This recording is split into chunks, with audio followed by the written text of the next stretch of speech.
Otra medida que podemos implementar es las políticas de acompañamiento. Establecer que cualquier visitante o persona de soporte no autorizado deba ser acompañado por un miembro del equipo que está autorizado para el acceso. Por ejemplo, algún técnico de mantenimiento debe ser escoltado por un ingeniero autorizado durante toda su visita.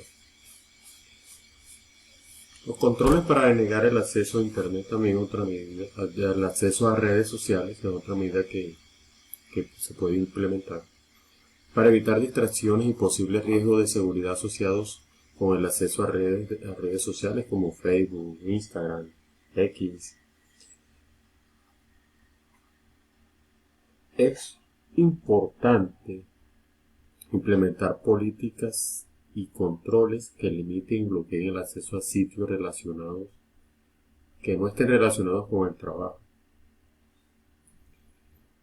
Otra medida de control digital que podemos implementar sería el filtro de contenido mediante firewall, que es configurar el firewall del centro de datos para bloquearle el acceso a redes sociales y otros sitios de entretenimiento o redes que no sean autorizadas ni necesarias para el trabajo. Por lo menos un ejemplo de cuando un ingeniero intenta entrar a una de sus redes sociales, desde su estación del trabajo el sistema le deniega el acceso y con un mensaje donde él le explica por qué hay restricción para entrar a esa página. Entonces podemos usar la implementación de políticas de acceso a Internet, que en sí lo que podríamos hacer sería configurar reglas en el proxy o el sistema de gestión a Internet para controlar qué sitios pueden ser visitados desde las redes del centro de datos y utilizar las listas negras, en las cuales debe incluir las redes sociales y sitios de entretenimiento. Por ejemplo, el sistema de acceso a Internet bloquea automáticamente los sitios que aparezcan en la lista negra.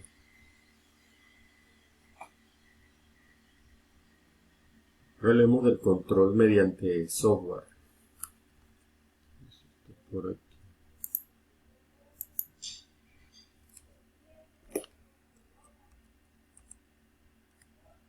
Control mediante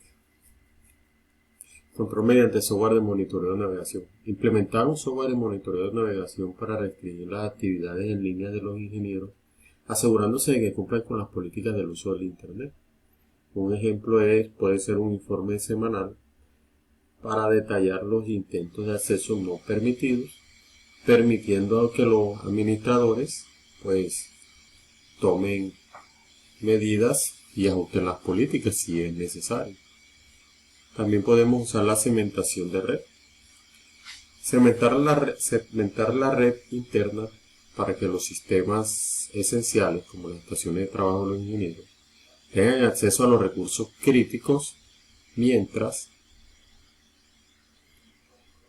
que otras redes, como la de los invitados o la red Wi-Fi, tengan políticas más estrictas para minimizar los riesgos y evitar la fuga de datos. Pues un ejemplo podría ser que la red Wi-Fi que está configurada para el uso exclusivo de personal técnico y tiene restricciones adicionales para impedir la descarga de software no autorizados. Pues estas medidas de control físico y digital garantizan que el personal autorizado tenga acceso a través de las áreas críticas y que el acceso a sitios no relacionados con el trabajo sea bloqueado, minimizando riesgos de seguridad y asegurando un entorno seguro en el centro de datos. Ahora vamos a hablar de los modelos de control de acceso. Los modelos de control de acceso son enfoques para definir y gestionar quiénes pueden acceder a ciertos recursos de información dentro de un sistema. Cada modelo tiene sus reglas y principios específicos que determinan cómo se asignan y controlan los privilegios de acceso. A continuación vamos a describir cada uno de ellos. Por lo menos vamos a hablar del control de acceso discrecional.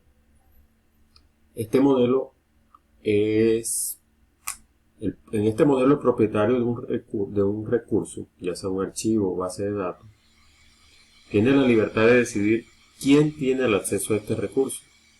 El control es flexible y los permisos pueden ser delegados por los propietarios a otros usuarios. Un ejemplo, si digamos un ingeniero quiere tener acceso total sobre una carpeta de informes para dar permisos, puede dar permisos de lectura o escritura a otro ingeniero según lo considere necesario. Leemos el control de acceso obligatorio. En este modelo el acceso a los recursos está regulado por una autoridad central y por políticas de seguridad establecidas. Los usuarios pueden cambiar los permisos de acceso y los accesos de los recursos se asignan según la clasificación de seguridad, como puede clasificarlo por secreto o confidencial, y los niveles de autorización del usuario. Por ejemplo, en un sistema militar, solo los usuarios con un nivel autorizado adecuado, de autorización adecuado, pueden acceder a documentos clasificados como secretos. El control de acceso basado en roles. Este modelo asigna permisos basándose en el rol que tenga cada usuario dentro de dicha organización, en lugar de asignar permisos directamente a los usuarios. Se crean roles que agrupan ciertos permisos y los usuarios se asignan a través de estos roles. Los usuarios heredan los permisos asociados al rol. Por lo menos, hablemos de un ejemplo, puede ser el rol de administrador de base de datos. Podría tener permisos completos sobre las redes de datos, mientras que el rol de ingeniero de soporte solo tendría acceso a la lectura. En el control de acceso basado en atributos, este modelo utiliza atributos o características tanto del usuario como del entorno o del recurso para determinar el acceso. Los atributos pueden incluir detalles como el nombre de usuario, su cargo, ubicación o incluso la hora del día. Las reglas de acceso se basan en una combinación de estos atributos que acabamos de mencionar. Por ejemplo, un sistema puede permitir el acceso a una base de datos solo a un ingeniero que trabaja en la sede central y que acceda durante el horario laboral. El modelo más adecuado para los requerimientos basados en roles, para el caso del centro de datos mencionados en el paso anterior, donde solo 3 ingenieros deben tener acceso a las bases de datos y los otros 2 solo a una carpeta compartida de información. Este modelo es el más apropiado. Esto se debe a que tiene simplicidad de gestión eficiente y tiene escalabilidad. Los ingenieros pueden ser asignados a roles predefinidos. Por ejemplo, se podría crear un rol llamado administrador de base de datos con permisos completos sobre la base de datos y otro rol llamado usuario de informes con permisos solo para la carpeta compartida de informes. En cuanto a la escalabilidad, si se contratan más ingenieros en el futuro, pues es fácil asignarles roles y modificar los permisos manualmente por cada usuario. Seguridad y control. Se garantiza que solo los ingenieros asignados a los roles adecuados tendrán los permisos necesarios, reduciendo los riesgos indebidos, de acceso indebido. Por ejemplo, vamos a colocar rol 1, que sería el administrador de base de datos, con permisos de lectura y escritura en las bases de datos. El rol 2, digamos, el usuario de informes, ese acceso limitado a la carpeta compartida. Al aplicar este modelo, se logra un control eficiente y seguro en el acceso, asegurando que los ingenieros solo pueden acceder a los recursos que necesitan según su rol específico. Esto dentro del equipo.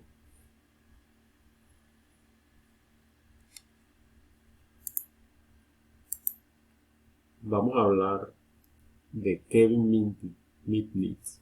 Vamos a hablar sus logros y sus hazañas. Bueno, se sabe que Kevin es considerado uno de los hackers más famosos de la historia y un pionero en el uso de la ingeniería social para realizar ataques cibernéticos. Dentro de esto está el dominio de la ingeniería social. Kevin fue un maestro en manipular personas para obtener acceso a la información y sistemas. Su habilidad para engañar individuos y aprovechar la psicología humana se convirtió en una de las figuras más influyentes. Lo convirtió en una de las figuras más influyentes en demostrar que el eslabón más débil en la seguridad informática más a menudo es el factor humano. Este señor hizo el hackeo a grandes corporaciones. A lo largo de su carrera criminal en los años 80 y 90, logró acceder a sistemas de empresas tecnológicas de renombre como Motorola, Nokia y Zoom. Lo hizo no solo por habilidad técnica, sino también por su destreza en la ingeniería social, robando código de fuente de software y realizando escuchas telefónicas no autorizadas. Fue un fugitivo del FBI durante varios años. Estuvo entre los criminales cibernéticos más buscados del FBI y fue arrestado en 1995 tras estar en la clandestinidad por más de 2 años, lo que generó un fuerte interés mediático y lo convirtió en un ícono de la era de los hackers. Se transformó en un experto en seguridad tras cumplir una condena de 5 años en prisión. Reformó su carrera y se convirtió en un consultor de seguridad informática. Fundó su propia empresa y trabajó como asesor para organizaciones que buscaban proteger contra las técnicas que él había utilizado en el pasado.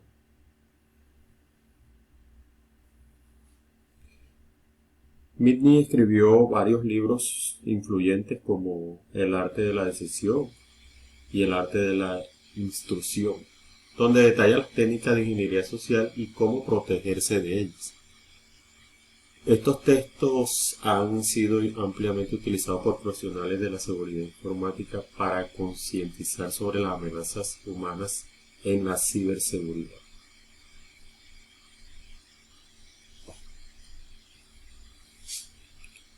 La ciberseguridad es una pieza esencial en la protección de los archivos digitales de las organizaciones en torno a donde las amenazas han seguido evolucionando. Por eso es importante la implementación de estándares internacionales, los cuales permiten a empresas establecer marcos sólidos para gestionar la seguridad de la información, reducir riesgos y garantizar la continuidad del negocio. Estos marcos aseguran que tanto los sistemas informáticos como la información confidencial estén protegidos, alineados a la infraestructura tecnológica con los objetivos estratégicos de la organización.